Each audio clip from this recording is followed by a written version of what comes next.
নমস্কার বন্ধুরা, MPs gardening চ্যানেলে আপনাদেরকে আরেকবার স্বাগতম। থাম্বনেল দেখেই বুঝেছেন আজকের আমাদের ভিডিওর বিষয়বস্তু।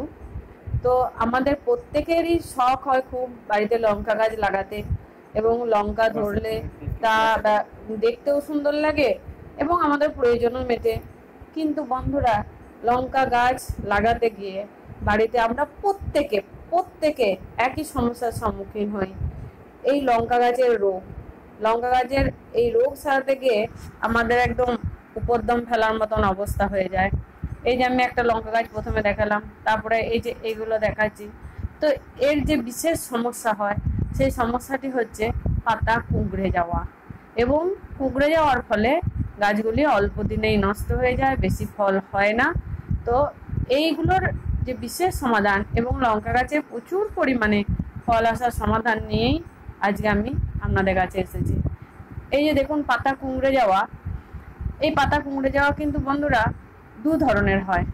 দেখুন এই পাতাগুলো একদম তলার দিকে মুড়ে যাচ্ছে, তার মানে এর নিচেই কিন্তু শোষক পোকারা বাস করছে এবং এর রস শোষণ করে খাচ্ছে, একদম মাস্ট।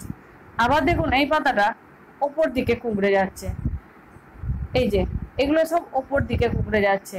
সাধারণত একই গাছে এরকম উপর দিকে কুঁকড়ে যাওয়া নিচের দিকে কুঁকড়ে যাওয়া কম হয়, বিশেষ একটি হয়, কিন্তু আমার এই গাছগুলিতে দুটোই হচ্ছে।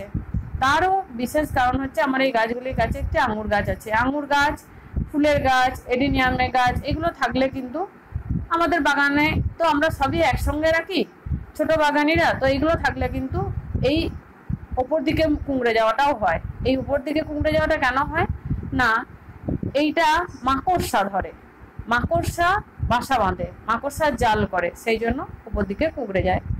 এইগুলোর জন্য কিন্তু আমরা বিশেষ কোনো কিছু না লাগিয়ে যে কোনো ফাঙ্গাসাইড, যখন বাগানে ফাঙ্গাসাইড দেবেন তখন ফাঙ্গাসাইড, যখন আপনারা এই অন্য কোনো ওষুধ দেবেন তখন সেই সমস্ত ওষুধ।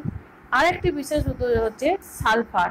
সালফার আর একতারা সামান্য পরিমাণে মিশিয়ে, মানে এটা যদি 2 লিটারের ড্রাম হয় বা আপনাদের যদি 1 লিটারের স্প্রে থাকে, ওই 2 চিমটে সালফার দেবেন আর 2 চিমটে ইয়ে দেবেন, মানে একতারা দেবেন, দিয়ে স্প্রে করবেন। এগুলো কিন্তু বারে বারে দেবেন, ছেড়ে যাবে, অসুবিধা নেই। আর আজকে এই যে আমি আপনাদেরকে পরিমাপ করে দেখাচ্ছি, এটা বোরন 20 এটার মাপ। এই বোরন সার আমরা কেন প্রয়োগ করব লঙ্কা গাছে? শুধু লঙ্কা গাছ নয়, আপনাদের যদি শখের শশা গাছ থাকে, বেগুন গাছ থাকে ছাদে 2-1টা করে, এই সমস্ত গাছেই কিন্তু আপনারা দিতে পারেন। উচ্ছে গাছ, ঝিঙে গাছ, যে কোনো সবজির জন্যই কিন্তু আপনারা দিতে পারেন। এই বোরনের অনেক অনেক অনেক উপকারিতা আছে। আমরা যে মাটি, এই যে আমি বস্তায় লাগিয়েছি, আপনারা টবে লাগাচ্ছেন, এই গাছগুলোতে কি হয় যে এদের যে খাদ্যবস্তুগুলো সেইগুলো খুব কম জায়গার মধ্যে থাকে, তার ফলে গাছেরা অল্প দিনেই তা শোষণ করে ফেলে এবং এখানে ক্যালসিয়াম এইসবের ঘাটতি হয়, তাই ফল কম হয়। এবং এই যে পোকা লাগা, মাকড় লাগা, শোষক পোকা লাগা, এগুলোর জন্য ফল কম হয়। তাই বোরন হচ্ছে একটি অত্যন্ত উপকারী একটি খাদ্য।